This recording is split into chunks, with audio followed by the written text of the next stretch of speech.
Hi friends, good evening. কেমন আছেন আপনারা? আমি এখন একটা চিকেনের রেসিপি দিচ্ছি। ওটা হচ্ছে দম চিকেন, বা চিকেনের বাটি চচ্চড়িও বলতে পারেন। আর এটা খুব ইজিয়েস্ট ওয়েতে হয়, কম সময়ে। আর কিভাবে আমি বানাচ্ছি আপনারা স্টেপ বাই স্টেপ দেখুন। আমি আশা করব যে আপনারা সব পুরোটাই বিনা স্কিপ করে দেখবেন, আপনাদের খুব লাভ হবে। আর একটা কথা বলতে চাই, তার জন্য আমি সরি বলবো যে আমি কালকে যে ঠেপলা রেসিপিটা দিয়েছি মাল্টি ট্যালেন্টে, অ্যাকচুয়ালি ওটা বাংলাতেই যাওয়ার ছিল। বাংলায় বলেছি কিন্তু বাই মিস্টেক মাল্টিতে চলে গেছে ওটা। এনিওয়েজ, আপনারা যে না দেখেছেন, কয়েকজন দেখেছি আমি, তো সেই জন্য বলে দিলাম। তো চলুন এই রেসিপিটা তৈরি করি।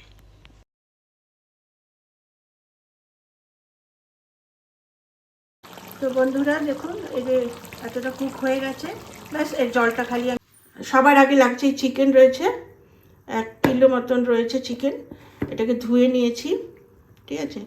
আর এখানে পেঁয়াজ স্লাইস করে কেটেছি। 4টি মাঝারি সাইজের পেঁয়াজ রয়েছে। এই পেঁয়াজগুলো এভাবে কেটেছি আমি, এরকম একটু মোটা মোটা করে। আর 3টে মাঝারি সাইজের টমেটো। আর আদাটাকে এরকম আমি কুড়ে নিয়েছি, মানে কিসনিতে করে নিয়েছি, ঠিক আছে। এটা এটা থাকছে একটা পার্ট এই রেসিপিটার, এই পেঁয়াজ স্লাইস করা, আর এরকম করে টমেটো কাটা, আর এই আদা কুড়ে নেওয়া, আর এই দই, এতটা দই আমি নিলাম।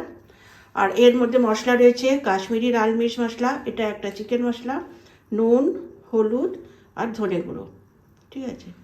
আর যে হোল মশলাতে থাকছে এখানে, এটা হচ্ছে লবঙ্গ, বড় এলাচ, দারচিনি, গোলমরিচ আর শুকনো লঙ্কা এটা। আর এটা হচ্ছে কাসুরি মেথি। তো এইগুলো সব ইনগ্রেডিয়েন্টস আমি দইয়ের মধ্যে মিক্স করব, ঠিক আছে। তার আগে বলে দিই, এটা আমি কিছু এখন দাঁড়িয়ে দাঁড়িয়ে কিচ্ছু ভাজবো না।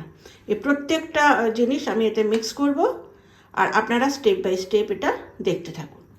তো সবার আগে আমি কি করি, এটা এই যে মশলাগুলো আছে আর এই দইয়ের মধ্যে এর একটা পেস্ট তৈরি করে নিই। এটার একটা পেস্ট তৈরি হয়ে যাচ্ছে, একটা স্মুথ পেস্ট। একটু ভালো করে মিক্স করে নেব, যাতে যে মশলাগুলো আমি মেশালাম সেগুলো যেন সব ভালো করে মিক্স হয়ে যায়।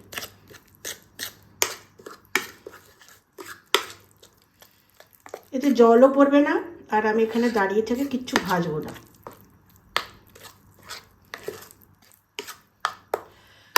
এই মশলাটা আমার রেডি হয়ে গেল।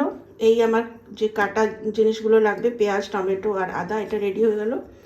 এখন হচ্ছে এই খাড়া মশলার মধ্যে থেকে আমি কি দেবো, এই কসুরি মেথিটাও এর মধ্যে দিয়ে দেবো, ঠিক।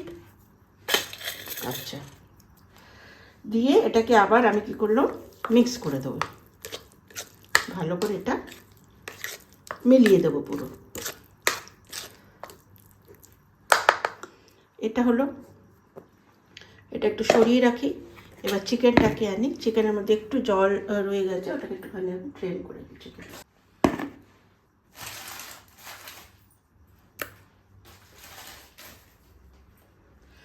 এর মধ্যে আমি কি দিলাম, এই পেঁয়াজগুলো, যে পেঁয়াজগুলো কেটে রেখেছি এটা দিলাম। এই পেঁয়াজগুলো এর মধ্যে দিয়ে দেবো। আপনারা দেখতে থাকুন, এটা স্কিপ করবেন না। আপনাদের জন্যই বলছি, এটা খুব টাইম সেভিং, যে কেউ করতে পারে, বাড়ির জেন্টসরাও আরামসে করতে পারে, কোনো এর মধ্যে প্রবলেম নেই, আর খুব টেস্টি হয়। আর এই আমি আদাটা দিয়ে দিলাম, এই আমার দেয়া হয়ে গেল। এর মধ্যে এই যে হোল মশলাগুলো আছে এই সব আমি দিয়ে দিলাম। দেখতে পাচ্ছেন সব কিছু ওর মধ্যে পড়ে যাচ্ছে কিন্তু, ঠিক।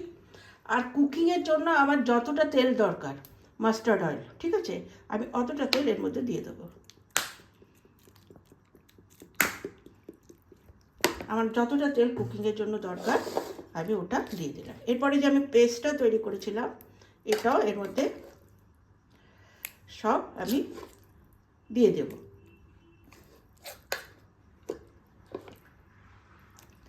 আপনারা নিজেরাই আন্দাজ করতে পারছেন যে এই রেসিপিটা কতটা মানে টাইম সেভিং আর খুব ইজিয়েস্ট ওয়েতে আমি এটা বানাচ্ছি। আর টেস্ট এর এক্সিলেন্ট টেস্ট হয়, কারণ যে হোল মশলাগুলো দিয়েছি না স্পাইসেস, সেগুলো নিজের ওর যে একটা ধীরে ধীরে কুক হবে আর একটুখানি বয়েল হয়ে যাবে জুসের সাথে, তো ওর যে নিজস্ব একটা অ্যারোমা আছে, ওর যে একটা নিজস্ব একটা সেন্ট আছে, এর পুরো সাথে মিক্স হয়ে যাবে যখন আমি কড়াইতে দেবো। এখন আমার কড়াইতে দেখো তেল কিচ্ছু নেই, শুধু কড়াই বসিয়ে রেখেছি।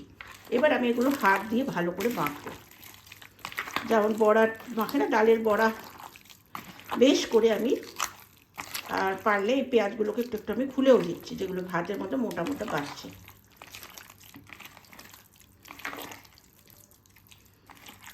সব পিসগুলো আমাকে আলাদা আলাদা ধরে ধরে মিক্স করতে হবে না, অলরেডি সব কিছু মিক্স হয়ে যাচ্ছে।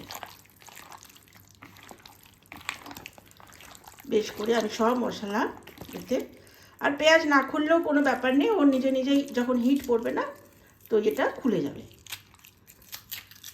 ঠিক আছে, কোনো ব্যাপার নেই।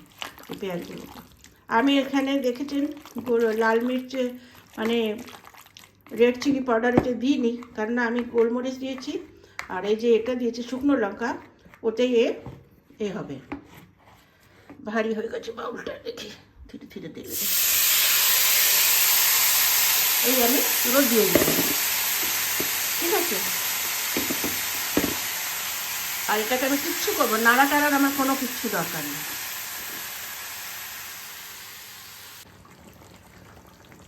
তো বন্ধুরা এই যে দিয়েছি, এর মধ্যে আমি একটুখানি এখন চিনি দিলাম আর একটুখানি ঘি দিলাম। এতে তিনটে এরকম ধরনের, একটা বড় আর দুটো মাঝারি ধরনের আলু দিয়ে দিয়েছি। এতে জল এখন কিচ্ছু পড়েনি, এই জল আমি গরম করতে বসিয়ে দিয়েছি, যখন দরকার পড়বে তখন দেব। আর এটা এখন আমি করে দেবো সিম, বুঝলেন, সিম করে দেবো। দই আছে ওই জন্য বেশি হাই ফ্লেমে রাখবো না, এটা সিমেরই হওয়া, এটা হাই ফ্লেমে হবে না, এটা সিমেই হবার, এটা হাই ফ্লেমে হবে না। এটা আমি এই দিয়ে একটা থালা দিয়ে এটা ঢেকে দিলাম, আর এখানে এটা আমি একদম লো ফ্লেম করে দিলাম। এটা নিজে নিজে কুক হয়ে যাবে, এখানে দাঁড়াতে হবে না, কিচ্ছু করতে হবে না।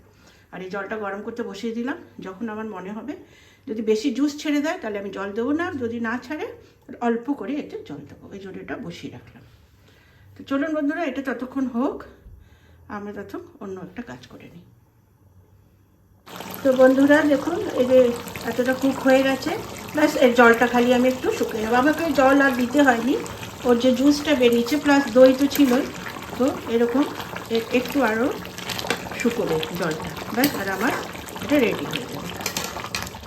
তো আপনারা দেখতে পারেন যে কী করে আমি এটা ব্যাস চাপা দিয়েই হয়েছে।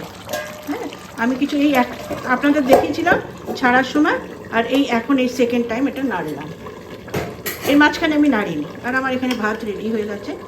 আর এটা হয়ে গেলে ব্যাস হয়ে যাবে।